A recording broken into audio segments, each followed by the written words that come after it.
Alright guys, so anong oras na ba ngayon? Oh, alauna na ng madaling araw and nag-prepare kasi kami ng gamit. So ayan, tulog na si Rizal sa kasi Trixie.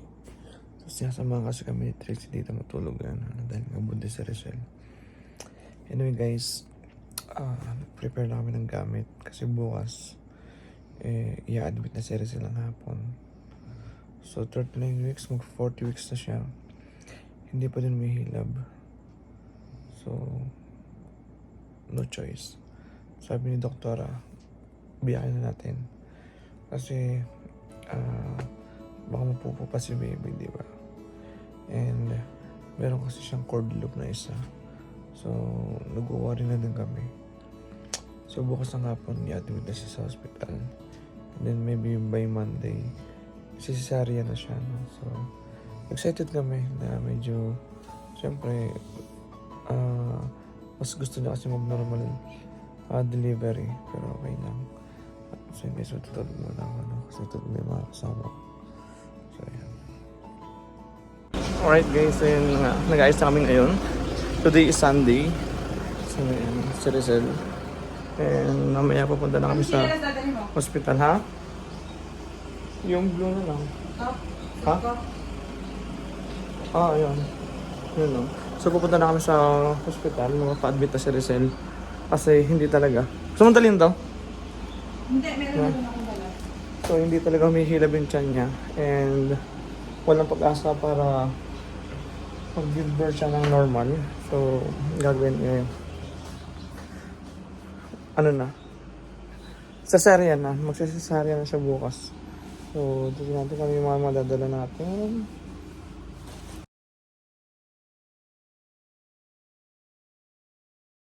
Pagpigtas namin sa Kristo.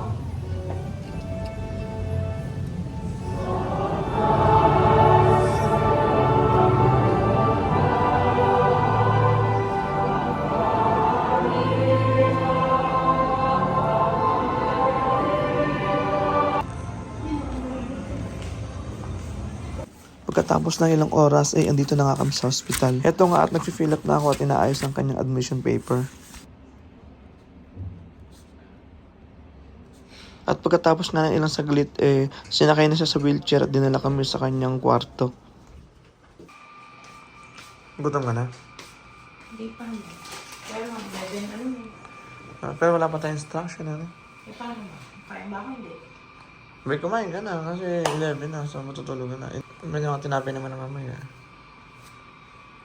Kasi may 11:30. Pero, tanong natin kung meron sa sa... Initin mo na kunyari, tapos magtanong ka na kung maaga pa naman 11 to 8 pa lang.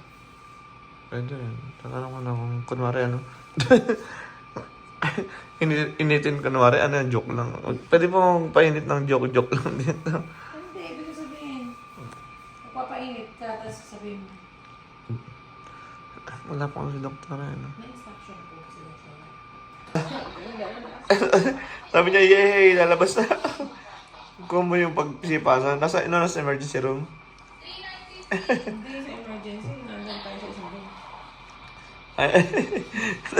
Nagkawalag ka sa baby. May praising na ana.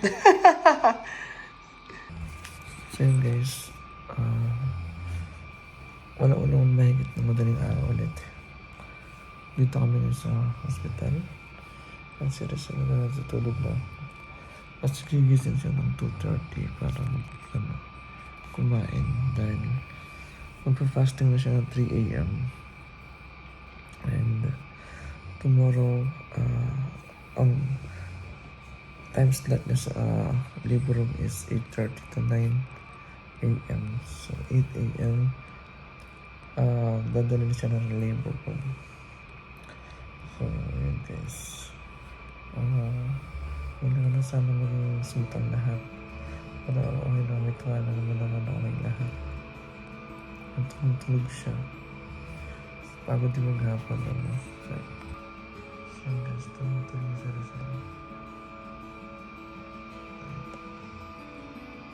Sabayan na rin natin tulog at magpahinga din tayo. At bago tayo gigising. So, Okay, good morning. Ready ka na? Ready ka na, baby? Ha? Ready ka na, baby? Tulog na. Ikaw, mami, ready ka na? Hindi. Hindi ka na ready? Sa backup na muna tayo. Backup na muna tayo. Nakaswera na siya. Just now. Yung kakakabit lang.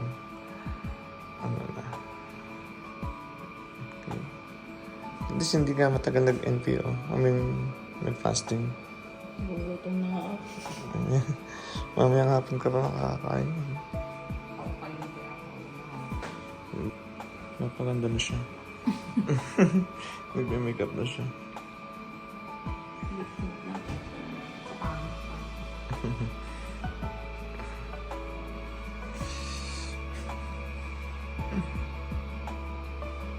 Then, para sa ating display. Lord God, we present in the Lord for this day, Lord God. Sobrang nagpapasalamat kami, Panginoon, sa malaking biyaya niyo sa amin, Panginoon, na ngayon, Panginoon. Makikita namin, Panginoon. Panginoon, tinataas ko, Panginoon, sa inyo, ang asawa, Panginoon, ang anak, Panginoon, na punta, Panginoon, sa Bible, magdidili ko pa na asawa kong ang anak, Panginoon. Samahan mo sila, Panginoon, na ang nagkasama kami na walang mangyayari sa kanila masama. And yung darasan ko Panginoon, safe delivery Panginoon, and yung kaligtasan din Panginoon ng anak namin Panginoon. Dahil Panginoon, meron siyang food court Panginoon, yung smooth Panginoon yung labas na Panginoon sa asawa. Panginoon, iwas Panginoon sa alam ko Panginoon, kaya taas ko sa iyo Panginoon na maging maayos yung takbo ng kanyang pangangatawan habang nag-deliver siya ng baby. And pagsama-sama kami Panginoon, after ng delivery, Panginoon, maging masaya, Panginoon, bawat isa, Panginoon, sa pagdating ng aming anak, Panginoon. And, yung Panginoon, ang bahala sa amin, alis mo, Panginoon, punta sa bawat isa, yung takot, Panginoon, dahil alam namin, Panginoon, nakasama mo kami. Nakasama ka namin, Panginoon, sa araw nito. And, as we pray, Panginoon, Panginoon, kasamaan mo kami sa buong maghapon nito at sa bawat oras, Panginoon, ang mangyayari. Alam namin na, andyan po para sa amin. Kaya kalawag mo sa amin ito, Panginoon, at alam namin na sasamahan mo kami sa bawat segundo. And as we pray, our glory be to the Father, and the Son, and the Holy Spirit. And we will pray sa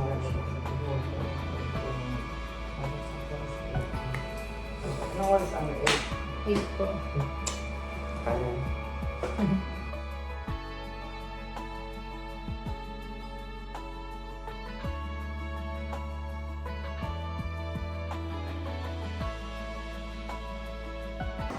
So guys, nandito na tayo ngayon sa Organ's labor room. Nasa loob kasi Rosel.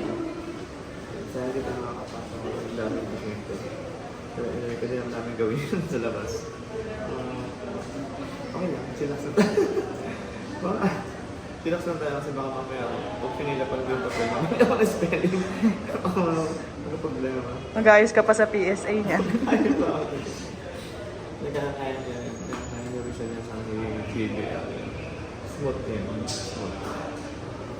So, hintay lang tayo dito. Siguro mga 4 hours minimum. 4 hours pataas.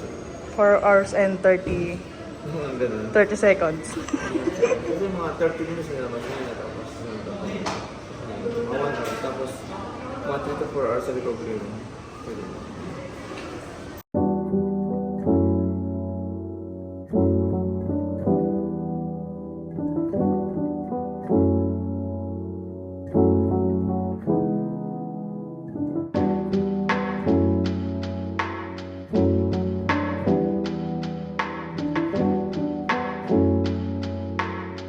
Sa yung pamilya ko, nag-aabang kami, di ba? So, nakasalang na si Rizal. Kaya nagsimula na nag-start na. Full ano kami. Full band.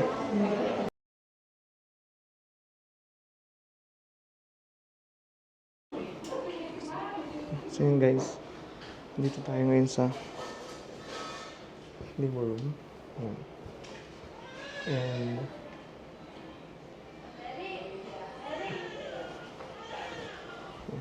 karoon tayo ng chance na makapasok para makita natin yung paglabas ni baby. Alright. Okay. And na-excite ako. Siyempre first baby namin ito. Nakaka-excite lang. Di ba? And yan tayo natin paglabas ni baby. sana okay sila. Pangalapan. Pero hindi ko alam kung magagamit ko yung camera ko. Hindi ko alam kung magagamit ko yung camera ko doon, pero tingnan natin. So, alright. Sinisimulan na eh. And any moment, lalabas si baby. Pero si Sarian siya.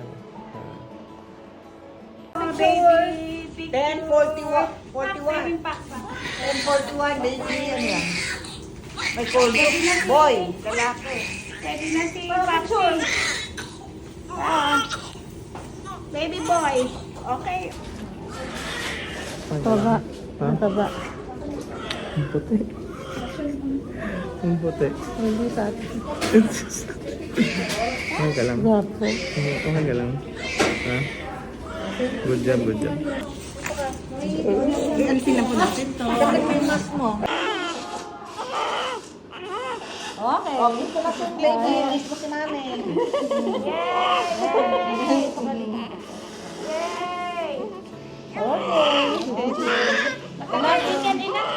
Kaya nga. 5 years po. 5 years. Pero natural lang yan, di ba? Natural po. Wala kaming ginawang ano. Walang kababalaghan. Videohan ko sila. Sige pa. Sige. Oo, may account ka naman. Hindi siya talaga lalabas ng work. Hindi po. Saka medyo malaki nga din siya. Malaki? Oo. Malaki. Malaki, hindi talaga normal. Nakaano daw? Nakalaban daw yung ano? Hindi ko pa natanong pero hindi, kita naman sa ultas ang ano si Bernice? Ano si Bernice? Ito pa siya, doktor. Hindi. Ang puti, di ba? Picture naman. Ngayon naman naman. Close open niya, talagang malikot ka talaga. Binyagan na natin bukas yan. Pwede na? Sige ba? Sabi ko kasi isang barangay eh. Ang puti. Ayan, puti. Ang puti ah. Siyempre naman, parang Buset ka rin. Papogi, pag-umaro nanay. Nakakasakit na kayo ah. Sobrang na kayo nakakasakit. Papogi, pag-umaro nanay. Magle-left the group na yata ako. Kasi sa kulay, wala akong kasalita. Ganda din ah. Okay. For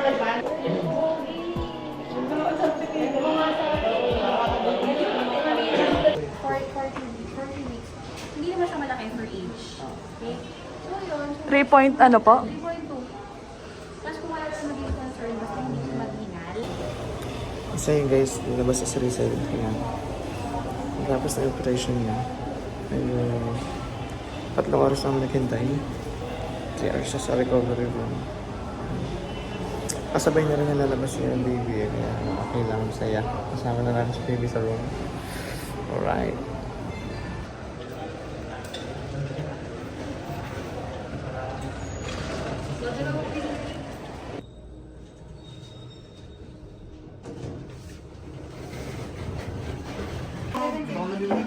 Okay lang. Meron naman siyang ano eh. Meron naman siyang ano, cover. Hindi naman siya direct sa damit mo.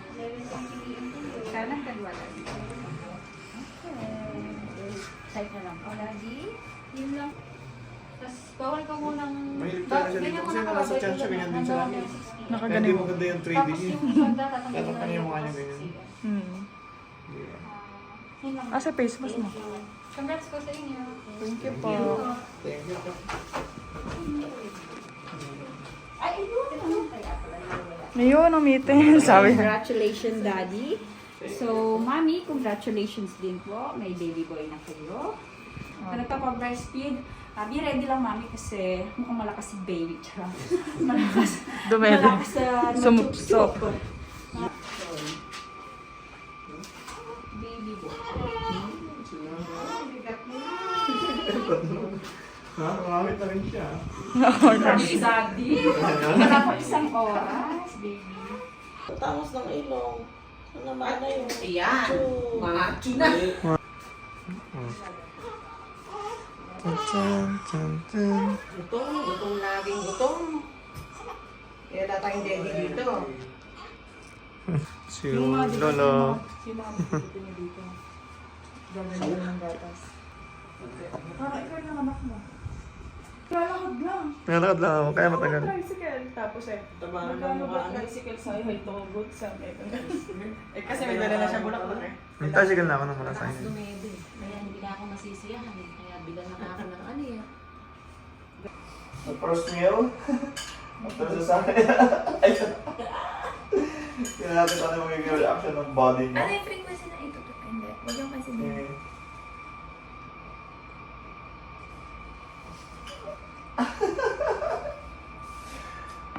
Sarap pala kumain. Gusto na malawain. Huwag mo nakalimutan. First meal ba? Hmm? First meal. First meal. Puro tubig-tubig lang. Kagabi pa siya... Pero nakautot na. Oo. Sarap. Mamaya magsusushi na tayo.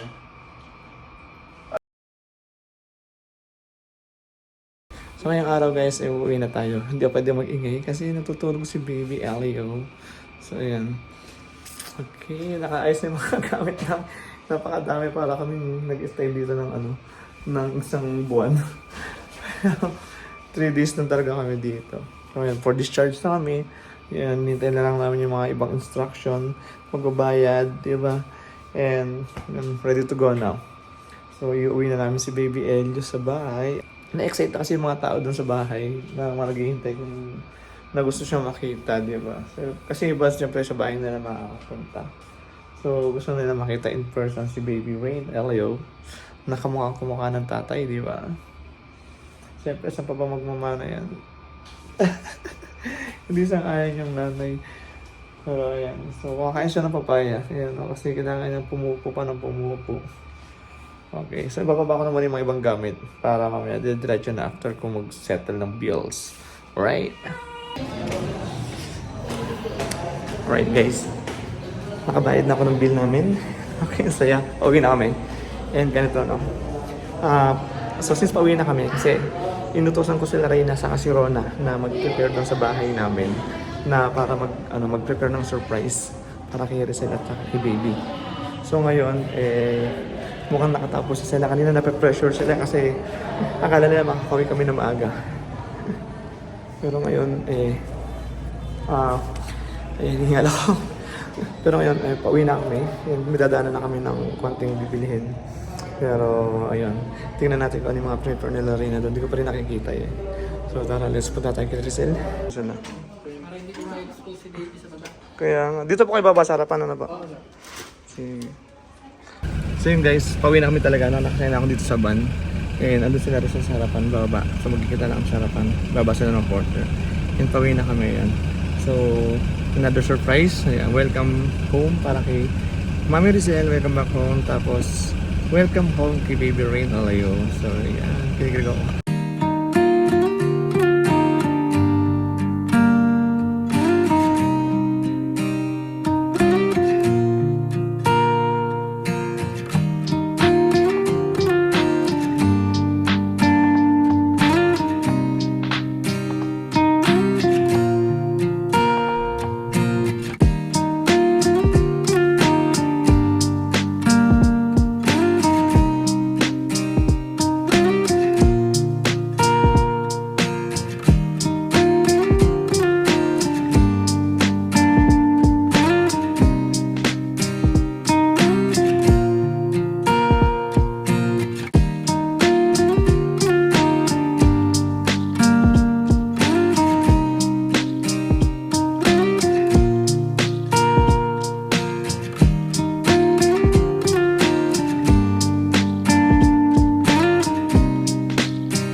Yeah.